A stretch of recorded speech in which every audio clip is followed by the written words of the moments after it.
दोस्तों, आज का यह वाकया सुनकर आप हैरान रह जाओगे। आज के वाक्य बहुत ही दिलचस्प है। शिकार खेलते खेलते राजा अर्जुन सिंह उसी जगह पर जा पहुंचा जहां पर रानी फूलमती थी। तो मैं हमेशा के लिए तुम्हें इस राज्य से निकाल दूंगा। उसी जंगल में कुछ डाकुओं का समूह रहता था।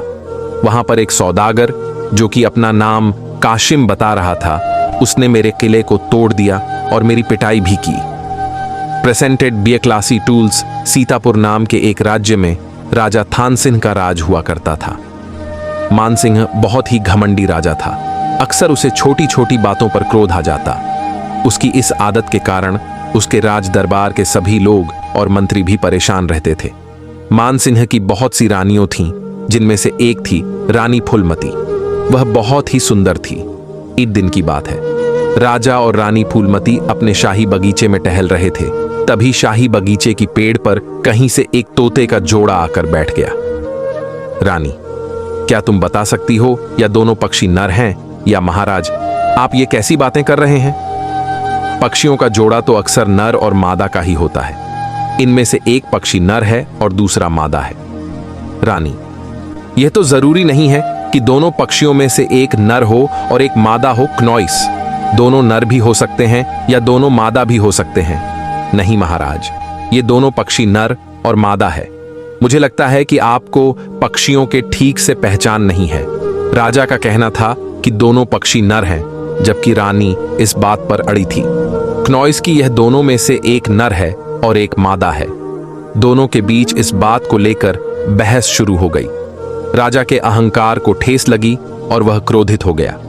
अगर यह दोनों पक्षी नर निकले तो मैं हमेशा के लिए तुम्हें इस राज्य से निकाल दूंगा, और यदि यह दोनों पक्षी नर और मादा हुए क्नॉइसियानी, तुम्हारी बात सही निकली तो मैं स्वयं 15 साल के लिए इस राज्य को छोड़कर चला जाऊंगा। क्या तुम्हें यह शर्त मंजिल है? हाँ महाराज, मुझे यह शर्त मंजूर है। राजा ने तत्काल एक बहेलिया को बुलाया और आदेश दिया, क्नॉइस, तुम तुरंत इस पेड़ पर बैठे हुए दोनों पक्षियों को अपने जाल में फंसा लो। सिपाही, तुम एक ऐसे आदमी को बुलाओ जो पक्षियों का अच्छा जानकार हो, ताकि यह पता चल सके कि यह पक्षी न रहे या मादा शिकारी ने अपना जाल डालकर दोनों पक्षियों को पकड़ लिया। रानी फूलमती यह जानती थी क्नॉइस कि यह दोनों पक्षी नर और मादा है। उसने चुपके से पक्षियों के विशेष झको एक एकांत स्थान में ले गई। सुनो, ये 200 स्वर्ण मुद्राएं रखो। मैं अपने महाराज से बहुत प्रेम करती हूं और मेरे महाराज के बिना यह राज्य भी नहीं चल सकता है। इसलिए क्नॉइस, मैं चाहती हूं कि इस शर्त में तुम राजा को जितवा दो। अगर वो मुझे इस राज्य से निकाल देंगे तो मैं अपना संचालन ठीक ठाक से कर लूंगी, परंतु यदि महाराज 15 साल के लिए चले गए तो ये राज्य राजा विहीन हो जाएगा। राजा की ना होने के कारण क्नॉइस डाकू लुटेरे प्रजा पर अत्याचार करने लगेंगे, जिससे सारा राज्य तहस नहस हो जाएगा। तुम्हें झूठ बोलकर राजा को जितवाना होगा। ठीक है महारानी जी, मैं ऐसा ही करूंगा। दोनों पक्षी असल में एक नर और मादा थे, परंतु रानी के कहे अनुसार उस विशेषज्ञ ने राजा से बोला, महाराज, ये दोनों पक्षी नर हैं। यह सुनकर राजा मन ही मन बहुत ही प्रसन्न हुआ और वह एकदम से अपनी रानी से कहने लगा, रानी, तुम बहुत ही घमंडी हो। तुमने मेरी बात नहीं मानी और अक्सर हार चुकी हो। मैं तुम्हें इस राज्य से हमेशा के लिए बाहर निकाल रहा हूं। महाराज, मुझे इस राज्य से मत निकालिए। मैं गर्भवती हूं। अब आप ही बताइए कि ऐसी अवस्था में मैं कहां जाऊंगी? रानी, अब तुम सब हार चुकी हो। क्नॉइसिस के अनुसार तुम्हें इस राज्य को छोड़कर जाना ही होगा। सैनिकों, रानी को पकड़कर ले जाओ और हमारे राज्य की सीमा के बाहर इसी जंगल में छोड़ आओ। सैनिक रानी को लेकर चल पड़े और राज्य की सीमा से बाहर निकल आए और एक घने जंगल में रानी को अकेला छोड़ दिया। क्नॉइस, हे भगवान, अब मैं क्या करूं? किस प्रकार से मैं अपनी रक्षा करूंगी? इस जंगल में मैं किस प्रकार रहूंगी? महाराज, हमने रानी को राज्य के सीमा से बाहर जंगल में छोड़ दिया है। राजा थानसिंह की एक रानी के कम हो जाने से उसे कोई फर्क नहीं पड़ा। क्नॉइस, क्योंकि उसकी कई रानियों थीं। इधर रानी फूलमती की हालत बहुत ही खराब थी। वह बेचारी गर्भवती थी। ऐसी अवस्था में वह झाड़ियों में छुपकर अपना समय काटने लगी। भूख लगने पर वह थपेड़ों के पत्ते खाती। ऐसा करते करते किसी तरह से रानी को उस वन में 8-9 दिन बीत गए। दिन उसी जंगल में मालवा नगर का राजा अर्जुन सिंह शिकार खेलने के लिए आया। शिकार खेलते खेलते राजा अर्जुन सिंह उसी जगह पर जा पहुंचा जहां पर रानी फूलमती थी। उसे देख राजा बड़ा ही अचंभित हुआ और बोला, तुम कौन हो और इस जंगल में अकेले क्या कर रही हो? रानी ने अपने साथ बीती सारी घटनाएं बताई। कोई बात नहीं, मैं तुम्हें अपनी बहन बनाता हूं और अपने मोहल्ले चलता हूं। यूं समझो कि आज से तुम्हारे दुखों का अंत हो गया है राजा, पूरे सम्मान के साथ। रानी फूलमती को अपने रथ पर बिठाकर अपने राज्य मालवा की तरफ चल दिया। अर्जुन सिंह रानी फूलमती को लेकर अपने राज्य में पहुंचा। प्रजा के लोगों ने यह देखा तो उन्हें लगा कि महाराज दूसरा विवाह करके आए हैं। चारों तरफ इस बात का हल्ला मच गया कि राजा के यहां पर तो पहले से ही रानी है, फिर महाराज नई रानी को लेकर क्यों आए हैं? राजा ने जब यह बात सुनी तो उसे बहुत बुरा लगा। उसने एक दिन सभा का आयोजन किया। आप सभी लोग जैसा सोच रहे हैं वैसी कोई बात नहीं। मैं शिकार खेलने के लिए जंगल में गया था। वहां मुझे एक दुखी और लाचार स्त्री मिल गई, जिसका ना तो कोई आश्रय था और ना ही उसका कोई सगा संबंधी था। तो मैंने उसे अपनी बहन बना लिया और अपने राजमहल में ले आया। अब आप लोग ही बताइए, क्या यह गलत काम है? यह सुनकर सभी दरबारी राजा की खूब प्रशंसा करने लगे। रानी फूलमती राजा की बहन बनकर उनके महल में रहने लगी। समय बीतता गया और वह दिन भी आ गया जब फूलमती ने एक सुंदर से बालक को जन्म दिया। बालक के जन्म पर राजा अर्जुन सिंह बहुत ही प्रसन्न हुए और कहने लगे, आज मेरे यहां पर मेरे भांजे का जन्म हुआ है। इस खुशी के मौके पर पूरे राज्य को दावत दिया जाए। जब वह बालक 7 दिन का हो गया तब उसका नामकरण करवाने के लिए राजा ने बड़े से बड़े विद्वानों और ब्राह्मणों को अपने राजमहल में बुलाया। महाराज, कुंडली के हिसाब से इस बालक का नाम युवराज होना चाहिए। नहीं महाराज, मेरे कुंडली के हिसाब से इस बालक का नाम चंद्रगुप्त होना चाहिए। तुम लोग बालक का कोई ठीक से नाम नहीं रख पा रहे हो। कोई कुछ नाम रख रहा है तो कोई कुछ सैनिक। इन सभी ब्राह्मणों को कारागार में डाल दिया जा। यह सभी बेकार में हिपोत्री पत्र लेकर घूम रहे हैं। क्नॉइस राजा के आदेश पर सभी ब्राह्मणों को कारागार में डाल दिया गया। जो कोई भी मेरे भांजे का सही नाम रखेगा मैं उसे मुंह मांगा इनाम दूंगा। उसी समय नीलगढ़ का एक बूढ़ा ब्राह्मण इसी राज्य में घूमता हुआ आ रहा था। हमारे महाराज के यहां पर उनके भांजे का जन्म हुआ है और आपको उसका नामकरण करना है। परंतु ध्यान रहे, अब तक महाराज ने कई ब्राह्मणों को जेल में डलवा दिया है, क्योंकि कोई भी ब्राह्मण सही जन्म कुंडली मुहूर्त और जन्म का नाम सही निर्धारण नहीं कर पा रहा था। ठीक है, चलो मैं तुम्हारे साथ चलता हूं। सैनिक उस बूढ़े ब्राह्मण को लेकर महाराज अर्जुन सिंह के सामने पेश हुए। राजा अर्जुन सिंह ने उसे ब्राह्मण का स्वागत किया। मैं इस बालक का सही नामकरण कर सकता हूं, लेकिन मेरी एक शर्त है। कहिए बाबा, आपकी क्या शर्त है? मेरा आपसे यह निवेदन है कि आपने जितने भी ब्राह्मणों को अपने यहां पर कारागार में डाला हुआ है, उन सभी को आपको मुक्त करना होगा। ठीक है, हम उन सभी को मुक्त कर देंगे। आप हमारे भांजे का ठीक से नामकरण कीजिए। महाराज, यह बालक किसी दूसरे राज्य का पुत्र है, पर इसका जन्म स्थान बदल गया है। इस बालक के अंदर सभी राजाओं वाले गुण विद्यमान हैं। आज से इनका नाम जयंत होगा। बालक का नाम सुनकर सभी लोग बहुत ही खुश हुए। राजा को भी बालक का यह नाम खूब पसंद आया। राजा ने अपने यहां कैद सभी ब्राह्मणों को आजाद कर दिया और उसे बूढ़े ब्राह्मण को दान दक्षिणा देकर उसे विदा किया। समय अपनी गति से बीत रहा था। जयंत अब धीरे धीरे बड़ा होने लगा था। जब वह 5 वर्ष का हो गया तो अन्य बालकों के साथ खेलने लगा। एक दिन की बात है, जयंत अपने कुछ मित्रों के साथ नगर के बाहर वाले रास्ते पर खेलने के लिए गया। वहीं पर एक रेतीला स्थान था। उसने अपने दोस्तों के साथ एक रेत का किला बनाया। उसी समय वहां से कासिम नाम का एक सौदागर गुजर रहा था। सौदागर के पास बहुत संख्या में ऊंट थे। सौदागर का काम था राजाओं के माल को एक राज्य से दूसरे राज्य पहुंचना। बाल को तुम यहां से दूर हो जाओ, वरना मैं तुम्हारा यह किला बिगाड़ दूंगा। तुम कौन हो? तुम कोई आक्रमण करने वाले हो जो हमारे इस रेत के किले पर आक्रमण करने के लिए आए हो? क्नॉइसर जिद्दी बालक, मेरा रास्ता छोड़ दे। मैं अपने किले की रक्षा कर रहा हूं। तुम अपने ऊंट को लेकर किसी दूसरे रास्ते पर निकल जाओ। बालक की यह बात सुनकर सौदागर को बहुत ही क्रोध आया, क्योंकि सौदागर का राजाओं के साथ उठना बैठना जो था लेकिन जयंत भी अपनी जिद पर अड़ा था। दोनों के बीच वाद विवाद होने लगा, लेकिन जयंत पीछे नहीं हट रहा था। तभी सौदागर को गुस्सा आ गया और उसने जयंत को थप्पड़ जड़ दिए। मामा जी, मैं नगर के बाहर खेलने के लिए गया था। वहां पर एक सौदागर जो कि अपना नाम काशिम बता रहा था, उसने मेरे किले को तोड़ दिया और मेरी पिटाई भी की। जयंत, तुम बिल्कुल भी चिंता मत करो। जिसने भी तुम्हें मारा है, मैं उसे इस बात की सजा जरूर दूंगा। राजा अपने कुछ सैनिकों को साथ लिया और उस ओर चल दिया जहां से वो सौदागर आ रहा था। इधर सौदागर ने जब देखा कि राजा अपनी सेना को लेकर उसकी तरफ आ रहा है, तो वह कुछ घबरा सा गया। सौदागर, मैं तुझे छोड़ूंगा नहीं। मैंने अपने भांजे को बड़े ही लौड प्यार से पाला है। तेरी हिम्मत कैसे हुई मेरे भांजे पर हाथ उठाने के? महाराज, हम तो सौदागर हैं।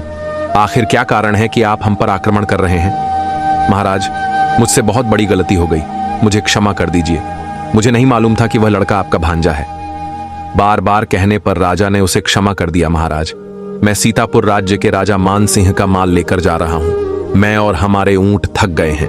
क्या आप कुछ दिन के लिए अपने महल में आश्रय देंगे? ठीक है, आप हमारे साथ हमारे महल में चलिए। कुछ दिनों के लिए सौदागर महल में ही ठहर गया। क्नौस राजा ने सौदागर को अपने पूरे नगर की सैर करवाई। अब सौदागर और राजा मित्र बन चुके थे। महल में रहते हुए सौदागर को कई दिन बीत गए। एक दिन महल में घूमते घूमते सौदागर की नजर जयंत की माता यानी रानी फूलमती पर पड़ी। रानी फूलमती देखने में बहुत ही सुंदर थी। उसे देखकर सौदागर की नीयत खराब हो गई। ये स्त्री कौन है महाराज? ये हमारी बहन है और जिस बालक को तुमने मारा था वह इसी का पुत्र है क्नौस। रानी जी, मुझसे बड़ी भूल हो गई जो मैंने आपके बेटे पर हाथ उठाया। आप कृपया करके मुझे माफ कर दीजिए। अब जो हो चुका है उसे आप भूल जाइए। मेरे दिल में आपके लिए कोई कड़वाहट नहीं है। अगले दिन सौदागर एक 9 लखा हार रानी फूलमती को उपहार के रूप में दिया और बोला, यह उपहार आप स्वीकार कीजिए, मुझे बड़ी ही खुशी होगी। रानी ने वह हार स्वीकार कर लिया। रानी को भी यही लगा कि सौदागर उसे अपनी बहन मानता है। महाराज, मैं देख रहा हूं कि बहुत समय से रानी फूलमती महल के अंदर ही रहती है। वह कभी कहीं पर भी भ्रमण करने के लिए महल से बाहर नहीं निकलती है। यदि आपकी अनुमति हो तो मैं फूलमती और भांजे दोनों को कुछ समय के लिए अपने साथ अपने महल लेकर जाना चाहता हूं और इसी बहाने फूलमती का मन भी बहल जाएगा। थोड़े ही दिन के बाद मैं इन्हें वापस आपके राजमहल में छोड़ जाऊंगा। देखो सौदागर, इस बारे में मैं कुछ नहीं कह सकता। यह फैसला मेरी बहन को ही करना। क्नौस, यदि फूलमती आपके साथ जाने के लिए तैयार हूं तो मैं उसे रोकूंगा नहीं। सौदागर रानी फूलमती के पास गया और उसे अपने साथ अपने नगर जाने की बात कहने लगा। फूलमती इस बात को मान गई और सोचने लगी कि जब सौदागर इतना कह रहा है मुझे इसके साथ चलना चाहिए। लेकिन वह यह नहीं जानती थी कि सौदागर के मन में खोट है। इसके बाद फूलमती राजा अर्जुन सिंह के पास गई और कहने लगी, भैया, मुझे यहां पर रहते हुए काफी दिन हो गए हैं। यदि आपकी आज्ञा हो तो मैं भाई सौदागर के यहां पर कुछ दिनों के लिए चली जाऊं। राजा अर्जुन सिंह ने उसे सौदागर के साथ जाने की अनुमति दे दी। वह सोचने लगा, जब सौदागर से संबंध जुड़ गया है तो आना जाना तो लगा ही रहता है। राजा अर्जुन सिंह ने सौदागर पर विश्वास करके अपनी बहन फूलमती को उसके साथ भेज दिया। तुरंत ही एक रथ तैयार की गई और रानी फूलमती अपने बेटे के साथ बैठकर चली गई। सौदागर के सभी नौकर अपना माल खजाना लेकर तेजी के साथ आगे बढ़ने लगे। पूरे दिन का सफर तय करने के बाद वह राजा अर्जुन सिंह के राज्य से बाहर निकल गए। दूसरे राज्य में पहुंचते पहुंचते उन्हें शाम हो गई। तब सौदागर ने एक सुरक्षित जगह देखकर वहां पर अपना डेरा और तंबू लगा दिया। एक तंबू रानी फूलमती के लिए लगाया गया और दूसरा तंबू राजकुमार जयंत के लिए। जब आंधी रात का समय हुआ तब रानी फूलमती की सुंदर तस्वीर सौदागर के दिमाग में चल रही थी। सौदागर आंधी रात के समय उठा और वह रानी फूलमती के तंबू के अंदर चला गया। सौदागर ने जब रानी फूलमती के तंबू में प्रवेश किया तो उसके पैरों की आड़ से रानी की नींद खुल गई। वह समझ गई कि सौदागर की नीयत उसके प्रति ठीक नहीं है और वह बुरी नजर से उसे देख रहा है। तुम यहां पर इतनी रात को क्या कर रहे हो? तुम मुझे अपना भाई कहना बंद करो, क्योंकि आज से तुम मेरी प्रिय पत्नी बनोगी। रानी, जब से मैंने तुम्हें देखा है मैं तुम्हारे रूप का दीवाना हो गया हूं, इसलिए आज मैं बहाना बनाकर तुम्हें यहां पर लाया हूं। अब आज से तुम मेरे महलों की रानी बनोगी, मेरे राजमहल की तुम शोभा बढ़ाओगी। अगर तूने बुरी नीयत से मुझे छूने की कोशिश की तो मैं तुझे मार दूंगी और खुद भी मर जाऊंगी। मेरे भाई अर्जुन सिंह ने तुम पर विश्वास करके बहुत बड़ी गलती की है। किसी ने सच ही कहा है कि नीम की जड़ में चाहे जितना भी दूध डालो उसमें मिठास नहीं आ सकती है। कोई बात नहीं, आज तुम मेरी बात नहीं मानती तो ना सही, लेकिन आज मैं तुझे कारागार में बंद कर दूंगा। सारा जीवन तू मेरी कैद में रहेंगी। मुझे तेरी हर सजा मंजूर है, लेकिन मैं तेरी पत्नी बनकर नहीं रह सकती। एक दिन का लंबा सफर तय करने के बाद सौदागर अपने नगर में पहुंच गया। ही धनवान आदमी था, धन दौलत की उसके पास कोई कमी नहीं थी। उसका महल भी राजाओं और महाराजाओं से कम नहीं था। सैनिकों, रानी फूलमती और उसके बेटे को कारागार में बंद कर दो। सौदागर मन ही मन में यह सोच रहा था कि जयंत को वह अपने रास्ते से हटा दे। जयंत को सौदागर पर बहुत ही क्रोध आता था। वह सोचता था कि किसी तरह से मैं इस सौदागर को जान से मार डालूं। बेटा, आज तुम हमारे साथ भोजन करोगे। आज मैं अपने हाथों से तुम्हें स्वादिष्ट भोजन करवाऊंगा। आज तो सौदागर मुझ पर बहुत ही मेहरबान है। क्नॉइस लेकिन वह सौदागर के मन की चालाकी को नहीं जानता था। कपट्टी सौदागर ने भोजन में विष मिला दिया और उसे जयंत को खिला दिया। जहर वाला भोजन खाने के कारण जयंत बेहोश हो गया। सौदागर ने जयंत को एक बोरे में लपेट दिया और उसे जंगल में फेंक दिया। अब जंगली जानवर उसे अपना भोजन बना लेंगे। मेरे रास्ते का कांटा हट गया। रास्ते का कांटा तो अब निकल चुका है। अब एक ना एक दिन रानी फूलमती अवश्य ही स्वीकार कर लेगी। रानी फूलमती से पूरे दिन चक्की चलवाई जाए। क्नॉइस सौदागर अब रानी पर बहुत ही अत्याचार करने लगा था। उसी जंगल में कुछ डाकुओं का समूह रहता था। जब वह बोरे को खोलकर देखें तो उनकी आंखें हैरानी से फटी रह गईं। बोरे के अंदर वह बालक था जिसकी सांसें अभी भी चल रही थीं। हमें इस बालक को लेकर अपने नगर जल्दी जाना चाहिए और इसका वैद्य से इलाज करवाना चाहिए। 3 दिन के बाद जयंत को होश आया। जयंत ने आंखें खोली। उसको होश में आता हुआ देखकर सभी डाकुओं ने चैन की सांस ली। उन सभी को अब जयंत से बहुत ही लगाव हो चुका था। जब जयंत पूरी तरह से स्वस्थ हो गया तब एक दिन डाकुओं के मुखिया ने पूछा, बालक, तुम कौन हो और तुम्हारी इतनी बुरी हालत कैसे हो गई थी? मैं राजा थान सिंह का भांजा हूं। धोखेबाज सौदागर ने मेरी मां को कैद कर लिया। क्नॉइस और मुझे इस जंगल में छोड़ दिया। बेटा, तुम बिल्कुल निश्चिंत रहो। मैं अपने साथियों के साथ मिलकर तुम्हारी मां को उस दुष्ट सौदागर की कैद से अवश्य छुड़ा लूंगा। बस तुम मुझे उस सौदागर का नाम और पता बता दो। जयंत ने सौदागर का नाम पता डाकुओं के मुखिया को बता दिया और फिर मुखिया ने अपने साथियों को तैयार किया। वे जयंत को लेकर सौदागर के नगर की तरफ गए। दूसरी तरफ राजा मानसिंह के मन में यह विचार आया कि सौदागर कुछ दिनों का वादा करके मेरी बहन को ले गया था, परंतु आज 1 महीने से ज्यादा का समय हो गया है और वह लौटकर वापस नहीं आया। क्नॉइस, मुझे चलकर देखना चाहिए कि आखिरकार माजरा क्या है। और फिर राजा अर्जुन सिंह अपने घोड़े पर सवार हुए और सौदागर के नगर की तरफ चल दिए। दूसरी तरफ डाकुओं का दल जयंत को अपने साथ लिए हुए सौदागर की तरफ बरार रहा था। जब वे दोनों एक ही मार्ग पर आए तो उनका आमना सामना हुआ। महाराज अर्जुन सिंह ने जब अपने भांजे को डाकुओं के साथ देखा तो उन्हें लगा कि शायद वह जयंत का अपहरण कर रहे हैं। उन्होंने बिना सोचे समझे तलवार से डाकुओं के मुखिया पे हमला करने ही वाला था कि यह देखकर जयंत चिल्लाता हुआ राजा की तरफ भागा। उसने अपने मामा को पहचान लिया था। उनके पास जाकर वह कहने लगा, मामा जी, आप रुक जाइए। ये लोग तो हमारी जान बचाई हैं। इन्हीं की वजह से मैं आज जिंदा हूं। इन पर आक्रमण मत कीजिए। मुझे तो उस दुष्ट सौदागर ने विष खिलाकर जंगल में फेंक दिया था। मेरी मां को उसने अपने यहां पर कैद कर रखा है। मुझे क्षमा कर दीजिए दोस्त। मैं तो समझ रहा था कि कोई लुटेरा मेरे भांजे का करके ले जा रहा है। नहीं महाराज, इसमें आपकी कोई गलती नहीं है। मैं तो आपके भांजे को साथ लेकर उसे दुष्ट सौदागर को सबक सिखाने के लिए जा रहा था। मैं उसको आज जिंदा नहीं छोड़ूंगा। क्नॉइस वे सभी आपस में विचार विमर्श करने के बाद सौदागर से बदला लेने के लिए उसके नगर की तरफ चल दिए। इसी बीच राजा सूरजभान, जो फूलमती के पति थे, जिन्होंने फूलमती को राज्य से निकाल दिया था।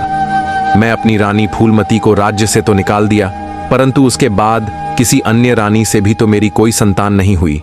अब मुझे लगता है मेरा वंश खत्म हो जाएगा। काश ऐसा हो जाता कि मेरी रानी फूलमती वापस मिल जाती। अब राजा के मन में रानी फूलमती के प्रति प्रेम उमड़ रहा था, परंतु वह कर भी क्या सकता था। उसी दिन राजा सूरजभान को उस सौदागर के यहां पर जाना था, क्योंकि सौदागर का सभी राजाओं के माल को एक जगह से दूसरी जगह पहुंचाता था। राजा सूरजभान को अपने राज्य के व्यापार से संबंधित एक काम के लिए सौदागर से मिलने जाना था। जब राजा सूरजभान सौदागर के यहां पहुंचा तो सौदागर ने उसकी खूब आदर सत्कार किया। सौदागर यह नहीं जानता था कि जिस रानी को उसने अपने यहां पर कैद करके रखा है वह रानी इन्हीं राजा की पत्नी है।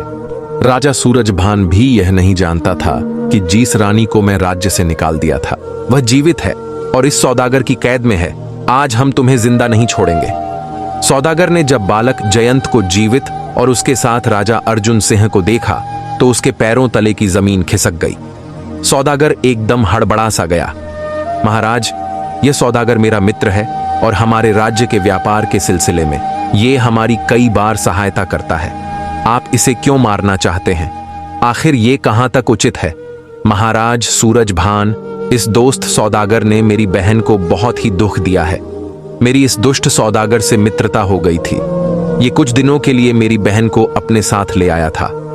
क्नॉइसिस के दिमाग में कुछ और ही चल रहा था जो मैं न पढ़ सका, इसलिए आज मेरी बहन इसकी कैद में है और मेरे भांजे को इसने जहर देकर मारने की कोशिश की।